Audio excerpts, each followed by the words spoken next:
on, folks? Do you need a cheat meal? This is a question people ask a lot. And to be completely honest, it comes down to individual variance and a lot of context. For example, for one person that has, say, some donuts or some pizza on occasion without feelings of guilt or allowing that to turn on to a full-on binge session, well, for that person, that might be success. Now, on the other hand, for someone that says no to donuts or pizza, that might be success for them. Now, when I take on a new client, I assess their nutrition and their habits and then start to address them. And if the first question that person asks is, when is my first cheat meal? Well, to me, that's kind of a red flag, and that should be a conversation.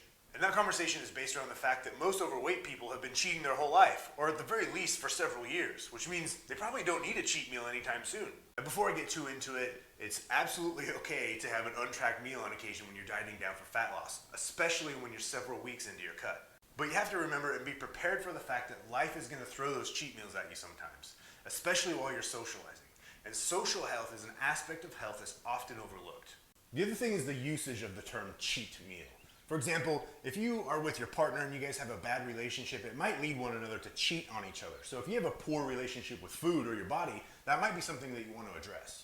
So don't get me wrong here. There are certainly times that you can utilize a cheat meal, or what I prefer to call a refeed. But I can tell you right now, it's not going to be in the first couple of weeks of your dieting phase for fat loss. It's important to understand that a prolonged calorie deficit, especially a more extreme one that a lot of people are doing for some reason that's not necessary, is a stress on the body. And your body will start to communicate once it starts recognizing those stresses by the means of your performance declines when you're training. You might even start to lose some muscle and atrophy. Your recovery is not going to be adequate, which means you can't perform again. This fatigue accumulation is the enemy of performance, right? You might get brain fog, a poor mood, you might have poor sleep. All these signs, which is what we call biofeedback, are indicators that you might need to stop your diet and come back to maintenance, or start implementing these refeeds or cheat meal on occasion. Now, there's a lot of strategies to do so. For example, it could be the classic one meal a week that a lot of people tend to do. It could be a whole day a week. It could be 2 days a week with lower calories for 5 days a week. It could be something that you do every other week. It could be 2 weeks of a calorie deficit and 1 week at maintenance for longer sustainable fat loss. It's all a matter of where you're at within the process, what suits you and your lifestyle, and most importantly, what you can do and adhere to and stay consistent with for a long time, because it's going to take longer than you think.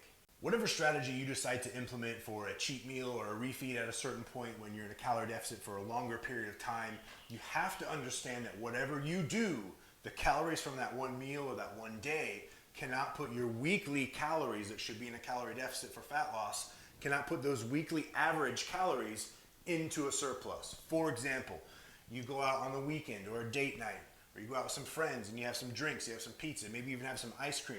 The calories from that one night may in fact just put your weekly average calories into a surplus, meaning that you won't lose weight. You might even gain weight by binging too much. This is where it comes down to your relationship with food and your body and understanding this process. All right, my friends, I hope this video helps. Let me know your thoughts and your questions in the comments. And if you've been struggling with fat loss for quite a while and you're struggling to find a strategy that works for you, go ahead and hit that link in my bio and we'll set up a free strategy call and we'll chat about it. All right, take it easy.